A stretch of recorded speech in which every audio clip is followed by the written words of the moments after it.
Hi, my name is Charming Charlie, the storytelling, piano-playing skeleton. Please come and sit down while I tell you an enchanting tale that might leave you with goosebumps. I call this tale One Last Ride. It was a cloudy, cool day at the end of May in 1938. Young Amos Wiedrich, a 22-year-old from the Black Rock district of Buffalo, had planned a fun day at Crystal Beach. He and his friends were to meet at the docks and catch the boat to Crystal Beach.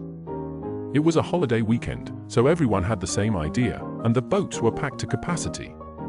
The trip took about an hour from Buffalo to Crystal Beach. As the great steamship approached the park, you could hear the roar of the mighty cyclone. Amos' heart started pumping. "Oh, I can't wait to ride it," he said. The boat finally docked, and a rush of people came flying off, through customs, and down the pier into the park. It was almost noon, so Amos and his friends decided to get something to eat.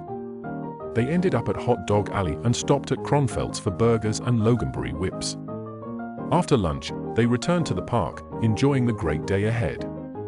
They played many games, won some stuffed animals, and played in the penny arcade. Now it was time to go on some rides. Amos wanted to go on the Cyclone, but his friend said the line was too long. Amos insisted. The Cyclone was a mass of twisted steel tracks built in 1928 by Harry Traver.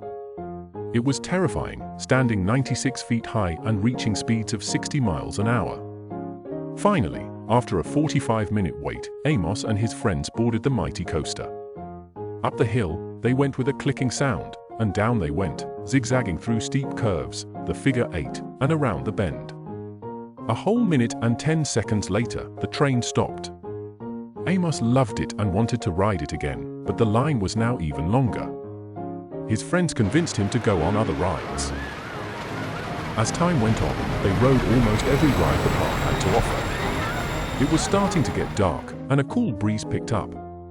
Amos and his friends went to a locker they shared to get their jackets and sweaters, then headed to the Sugar Puff stand for a treat. While standing in line, Amos noticed that the line for the Cyclone was short and wanted so badly to go for just one more ride before the boat left for Buffalo.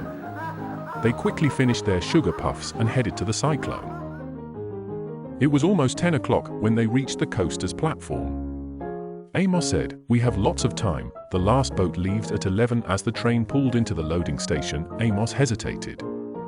His jacket felt stifling, and he longed for the wind's embrace. The operator, a grizzled man with sunken eyes, gestured impatiently. Amos climbed aboard, heart pounding. The ascent began, a slow, creaking climb toward the heavens. Amos glimpsed the lake, its waves whispering secrets. His coat flapped like a wounded bird. He stood, unsteady, and removed it. The wind howled, snatching the fabric from his grasp. The coaster hurtled downward, and Amos laughed, a mad, desperate sound. But fate intervened. A jolt, a twist, and Amos was airborne. The Cyclone spat him out, and he plummeted 60 feet, hitting the tracks below. At that point, Amos was still alive, but unfortunately, the train he was riding came around the bend and crushed him. Silence followed. The crowd gasped, eyes wide. The Cyclone roared on, oblivious to the tragedy.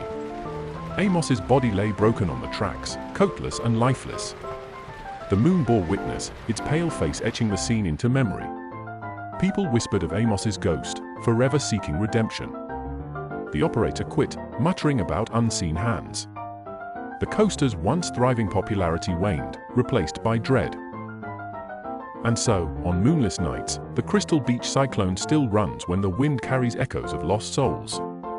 Amos Wiedrich rides, an eternal passenger, coat flapping, eyes fixed on the lake. His laughter mingles with the screams, a haunting refrain. Amos's remains were brought back to Buffalo, and he was laid to rest at Mount Olivet Cemetery. It was a tragic end to the day, and the boat left Crystal Beach with one less person. In the years that followed, the legend of Amos Wiedrich grew. Visitors to Crystal Beach would often speak of strange occurrences near the Cyclone.